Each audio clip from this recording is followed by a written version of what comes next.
नमस्कार, आप देख रहे हैं न्यूज गंगा और मैं हूं आपके साथ निशा भारद्वाज। वक्त हो चला है फटाफट 50 खबरों का, लेकिन उससे पहले एक नजर सुर्खियों पर। ईरान के सुप्रीम लीडर अली खामेनेई की मौत के बाद विरोध तेज, मुरादाबाद में निकाला गया कैंडल मार्च। राहुल गांधी बोले, लोग केरल स्टोरी 2 नहीं देख रहे। ये अच्छी खबर, फिल्मों और मीडिया का इस्तेमाल प्रोपेगेंडा के लिए हो रहा है। केरल में स्टूडेंट से बातचीत भी की। डिप्टी सीएम केशव प्रसाद मौर्य के हेलीकॉप्टर की कराई गई इमरजेंसी लैंडिंग, उड़ते वक्त धुआं निकला। डिस्प्ले अचानक से बंद हुआ, लखनऊ एयरपोर्ट पर उतारा गया। रूसी तेल खरीद पर केंद्र पर भड़की कांग्रेस। राहुल गांधी ने पूछा, कब तक चलेगा अमेरिकी ब्लैकमेल। यूएस का भारत को 30 दिन की छूट देने का ऐलान। शंकराचार्य विमुक्तेश्वर आनंद ने शुरू की धर्म युद्ध यात्रा को रोके जाने पर भी कहा कि जब रोकेंगे तो रुक जाएंगे, लेकिन क्यों रोकेंगे ये सवाल है। शंकराचार्य बोले, दुर्भाग्य है कि धर्म युद्ध के लिए निकलना पड़ रहा। जिंदा हिंदू लखनऊ चले लिखे पोस्टर बांटे, गौ प्रतिष्ठा धर्म युद्ध सभा भी की। भोपाल में जलसाए शहादत में अमेरिका इजराइल मुर्दाबाद के नारे लगे। मौलाना ने ट्रंप पर आपत्तिजनक टिप्पणी की, पोस्टर्स को पैरों से कुचला। अखिलेश बोले, मायावती को प्रधानमंत्री बनाना चाहते थे। योगी पर भी तंज कसा, कहा पहले सीएम जो विदाई से पहले ही घूमने चले गए। अयोध्या में वाम दलों ने राष्ट्रपति को भेजा ज्ञापन, ईरान पर हमलों का किया विरोध। बोले, अंतर्राष्ट्रीय शांति और संप्रभुता के लिए खतरा। पीएम मोदी के इजराइल छोड़ने के बाद किया गया ईरान पर हमले का फैसला। इजरायली विदेश मंत्री गिदोन सार का बड़ा बयान।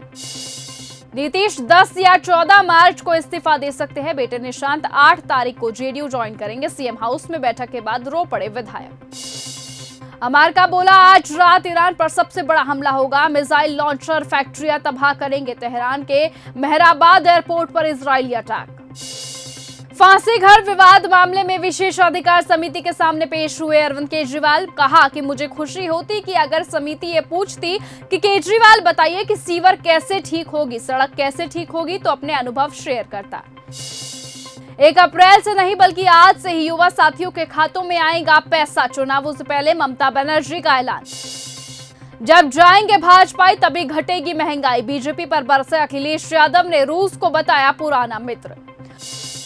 अखिलेश यादव का बड़ा बयान, कहा हम सब लोग मिलकर नीतीश कुमार को प्रधानमंत्री बनाना चाहते थे, लेकिन अब वो ऐसे मुख्यमंत्री रह गए हैं जो राज्यसभा सदस्य के रूप में रिटायर होंगे।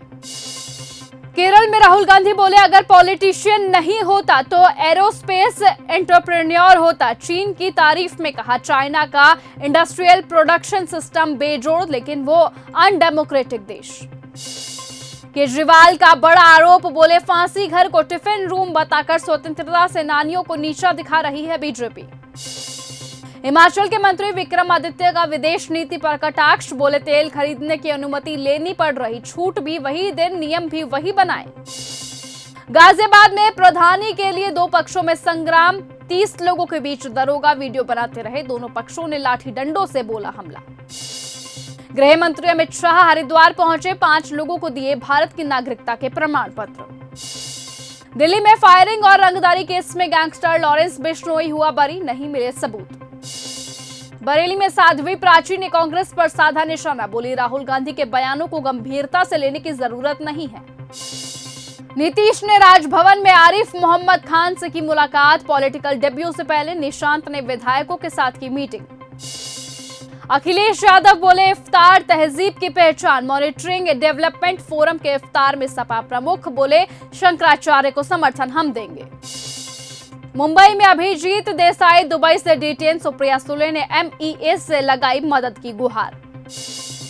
केशव प्रसाद मौर्य बोले, राज्यसभा जाने का फैसला स्वयं नीतीश ने लिया। आरएसएस के होली मिलन समारोह में पहुंचे। कहा, प्रदेश में पहले से ही गाय की हो रही है रक्षा। युद्ध ताकत का जश्न नहीं, मानवता की विफलता है। ईरान इजराइल अमेरिका युद्ध पर बोले सलमान चिश्ती। पटना में लगे निशांत कुमार के स्वागत में पोस्टर। जेडीयू ज्वाइन करेंगे। जेडीयू कार्यकर्ताओं में उत्साह, लिखा विकसित भारत का नया अध्याय शुरू। दिल्ली के मुद्दों से ध्यान भटकाने की कोशिश, बीजेपी सरकार पर बरसे अरविंद केजरीवाल। 2020 में हमने नीतीश को बनाया सीएम, अब जेडीयू बड़ा दिल दिखाए। नेता हरिभूषण ठाकुर बचौल का बड़ा बयान। नीतीश कुमार की राजनीति खत्म कर किनारे किया यूपी कांग्रेस चीफ अजय राय का बीजेपी पर बड़ा हमला। नीतीश कुमार की इच्छा के बिना कुछ नहीं, साजिश वाले आरोप पर ललन सिंह ने बोला हमला। कहा अगला सीएम भी नीतीश कुमार जी ही तय करेंगे। दिल्ली विधानसभा में फांसी घर बना विवाद, स्पीकर विजेंद्र गुप्ता ने आतिशी को भेजा नया पत्र। कल्याण सिंह ने बाबरी मस्जिद के बचाव को लेकर पूरी तरह से झूठ बोला, के वेणुगोपाल का बड़ा खुलासा। नीतीश कुमार का जिक्र कर विजय गोयल बोले 75 साल की आयु के बाद स्वेच्छा से हटने की परंपरा बननी चाहिए। सीएम नीतीश कुमार के राज्यसभा जाने पर जेडीयू नेता नारायण सिंह का बड़ा बयान। कहा बिहार के लिए बहुत अच्छा फैसला ये नहीं है। काशी में धीरेन्द्र शास्त्री बोले शंकराचार्य अविमुक्तेश्वर आनंद के साथ हूं, लेकिन लखनऊ सभा का निमंत्रण नहीं मिला। 1 महीने एकांतवास पर रहूंगा। नीतीश कुमार 10 या 14 मार्च को दे सकते हैं इस्तीफा। सीएम हाउस में बैठक के बाद रो पड़े विधायक। भोपाल में जलसाए शहादत में अमेरिका इजराइल मुर्दाबाद के नारे लगाए गए, पोस्टरों को पैरों से भी कुचला गया। नीतीश कुमार के बेटे की राजनीति में एंट्री पर उपेंद्र कुशवाहा का बड़ा बयान। कहा जेडीयू को बचाने के लिए निशांत कुमार को राजनीति में लाना जरूरी था।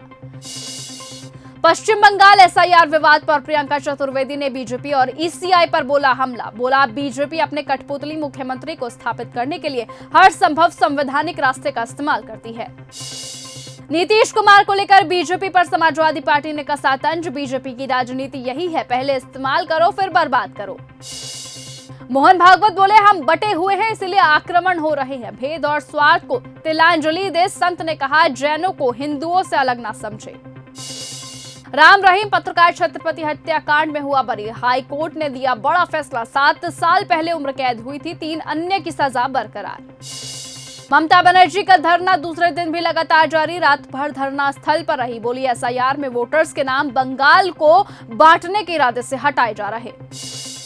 ईरान जंग के बीच बेंजामिन नेतन्याहू के लिए उठाई जा रही जेल जाने की मांग। ट्रंप को सता रहा बड़ा डर। आज रात ईरान पर अमेरिका का अब तक का सबसे बड़ा हमला, स्कॉट बेसेंट का बड़ा दावा। पुतिन ने की ईरान के राष्ट्रपति से बातचीत, युद्ध तुरंत खत्म करने की अपील की। पाक सेना चीफ आसिम मुनीर से मिले सऊदी अरब के प्रिंस खालिद बिन सलमान। ईरानी हमलों पर हुई चर्चा। बिना शर्त सरेंडर करो तभी खत्म होगा युद्ध, ईरान को ट्रंप का अल्टीमेटम। युद्ध के बीच ईरान में भूकंप के भयंकर झटके, रिक्टर पैमाने पर मापी गई 4.1 की तीव्रता। अमेरिका बोला आज रात ईरान पर सबसे बड़ा हमला होगा, मिसाइल लॉन्चर फैक्ट्रियां तबाह करेंगे। तेहरान के मेहराबाद एयरपोर्ट पर इजरायली अटैक। अमेरिका इजराइल और ईरान की जंग के 8वें दिन भी लगातार जारी। 5000 से ज्यादा बम गिराए गए, 1200 से अधिक लोगों की जान गई। नेपाल में बालेन शाह का प्रधानमंत्री बनना तय। 165 में से 119 सीटों पर बढ़त। भारत विरोधी केपी ओली की पार्टी का सफाया। यहूदियों ने बड़ी गलती कर दी है, भुगतना होगा गंभीर परिणाम। खामेनेई के एक्स हैंडल से मिली धमकी। ईरान पर नहीं रुकेंगे हमले। अमेरिका ने अब तक 3000 ठिकानों पर बरपाया कहर। ऑपरेशन एपिक फ्यूरी तेज। ईरान ने पड़ोसी देशों से मांगी माफी। राष्ट्रपति मसूद पेजोशियन बोले अब हमला नहीं करेंगे, अमेरिका को भी चेताया। पाकिस्तान पर टीटीपी का ऑपरेशन खैबर, सुरक्षा बलों पर शुरू किया नया अभियान। ईरान के हवाई क्षेत्र पर नियंत्रण की तरफ बढ़ रहा अमेरिका। बोली कैरोलिन लिविट